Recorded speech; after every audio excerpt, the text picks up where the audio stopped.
आज की कहानी लव मैरिज वाली बहू। तान्या और अतुल की लव मैरिज थी, जो कि दोनों के परिवार वालों की रजामंदी हुई थी। शादी के तुरंत बाद ही तान्या अतुल के साथ शहर चली गई।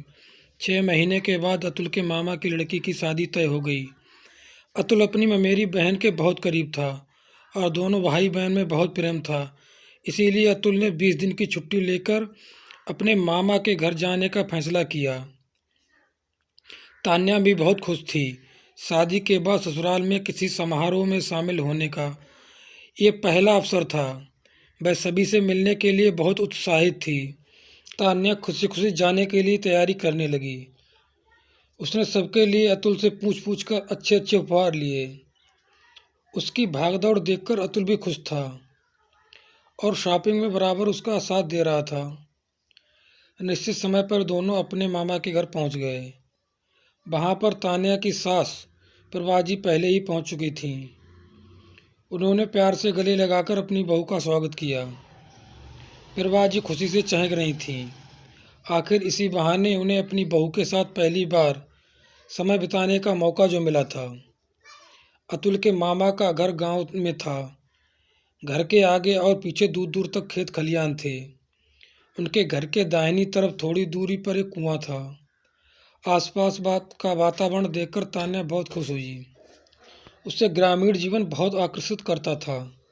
थोड़ी देर में प्रभा जी और तान्या और अतुल के लिए चाय नाश्ते का इंतजाम करके आईं। अतुल चाय पीने के बाद नहाने के लिए चला गया। थोड़ी देर में अतुल की मामी जी कमरे में आईं और बोलने लगीं, बहू तुम भी नहा धोकर तैयार हो जाओ। जी मामी जी, बाथरूम कहाँ है? तान्या ने बड़े अदब से पूछा। देखो बहू, बाथरूम बाथरूम तो हमारे यहाँ है नहीं, सब कुएं पर ही नहाते हैं। तुम भी चली जाओ। इतना बोलकर मामी जी कमरे से बाहर चली गईं। तान्या ने प्रभा जी की तरफ देखते हुए कहा, मम्मी मैं बाहर कुएं पे कैसे नहाऊं? मुझे तो बहुत शर्म आ रही है। उसकी बातें सुनकर मामी जी फिर से कमरे में आ गईं और बोलने लगीं, शर्म की क्या बात है? वहाँ हम साड़ी का पर्दा लगा देंगे ना, तुम्हें कोई दिक्कत नहीं होगी। प्रभा जी जो हैरानी से अपनी भाभी की बातें सुन रही थीं, वो बोल पड़ी, लेकिन भाभी बहू को कुएं पर भेजने की क्या ज़रूरत है? यहाँ जो भी कुएं पर नहाने में असहज महसूस कर रहा है, वह पड़ोस में रहने वाले चाचा जी के घर नए बाथरूम में चला जाता है। बहू को भी भेज देती हूँ। अरे इसमें इतना नखरा करने की क्या ज़रूरत है? तुम्हारी बहू ने तो लव मैरिज की है ना, तो कुएं पर नहाने में क्या तकलीफ है? अब प्रभा जी की सहन शक्ति जवाब दे चुकी थी। उन्होंने कठोर शब्द में कहा, बस करिए भाभी, लव मैरिज का मतलब ये नहीं है कि बहू में शर्म और लिहाज नहीं है। मैं मानती हूँ कि बहुत सी औरतें तालाब व कुएं पर पर्दा डालकर नहा लेती हैं, लेकिन अगर मेरी बहू उसमें असहज महसूस कर रही है तो आप बिल्कुल भी नहीं कह सकती कि उसने प्रेम विवाह किया है। इसीलिए उसमें शर्म नहीं है। आपको बात को इतना बढ़ाने की ज़रूरत ही नहीं थी। मैं जिस बाथरूम का प्रयोग करती हूँ, बहू भी उसी बाथरूम में जाएगी। बस इसके आगे कुछ नहीं सुनना। इतना बोलकर वह तान्या का हाथ पकड़कर उस कमरे से बाहर निकाल आई। तान्या की आंखों में आंसू थे।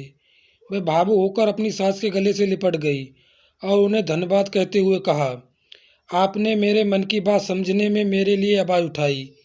ऐसी सास सबको मिले जो एक बहू का मान रखे। पगली है तू, मुझे धन्यवाद क्यों बोल रही है? मेरी जगह मेरी बेटी असहज महसूस हो तो क्या मैं उसके लिए आवाज़ नहीं उठाती? प्रभा ने तान्या के आंसू पोंछते हुए कहा।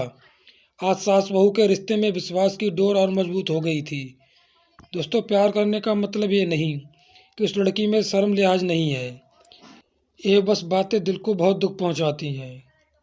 बस इतनी थी आज की कहानी। कहानी पसंद आई हो तो चैनल को सब्सक्राइब करें, लाइक करें, कमेंट करके ज़रूर बताएं। धन्यवाद।